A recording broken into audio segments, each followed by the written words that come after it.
এদিন গেছিলাম জন্মদিনের অনুষ্ঠানে, আর জন্মদিনটা ছিল আমাদেরই এক রিলেটিভের বাচ্চা মেয়ে। তো এই যে সেই বাচ্চাটা, ওকে উইশ জানিয়ে কেক খেয়ে সোজা চলে এলাম খাবারের জায়গায়। প্রথমেই দিয়ে দিল সাদা ভাত, আর তার সাথে দিয়েছিল মুড়ি ঘন্ট বা মাছের কাটা দেওয়া ডাল, আর ছিল সাথে চিপস।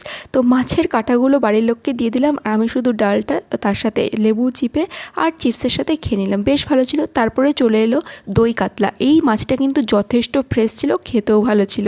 ডাল দিয়ে আর মাছ দিয়ে খেয়ে নিয়েছিলাম। তারপরে চলে এলো ফ্রাইড রাইস, আর এই ফ্রাইড রাইসের সাথে এলো চিকেন কষা, যেটা আমার ভীষণ পছন্দের একটা কম্বিনেশন। আর হ্যাঁ, শর্টসের মধ্যে এত কিছু দেখানো যায় না, তাই অনেক জায়গায় আমাকে স্কিপ করতে হচ্ছে। তবে হ্যাঁ, খুব শীঘ্রই এর লং ভিডিও আসছে, আশা করি তোমাদের ভালো লাগবে। চলো খাওয়া দাওয়ায় ফিরে আসা যাক। চিকেন কষা দিয়ে রাইস খেতে খেতেই চলে এলো স্যালাড, আর তারপরে আমি আর একবার চিকেন কষাও নিয়েছিলাম আর রাইসও নিয়েছিলাম, যেগুলো আমি সমস্ত কিছু পরিষ্কার করে খেয়েছি, নষ্ট করিনি। তারপর শেষ পাতে ছিল আমের চাটনি, পাঁপড়, রসগোল্লা, লট চমচম, হজমলা আর আইসক্রিম। তোমাদের কেমন লাগলো অবশ্যই জানিও। ভিডিওটা ভালো লাগলে লাইক আর সাবস্ক্রাইব করে দিও।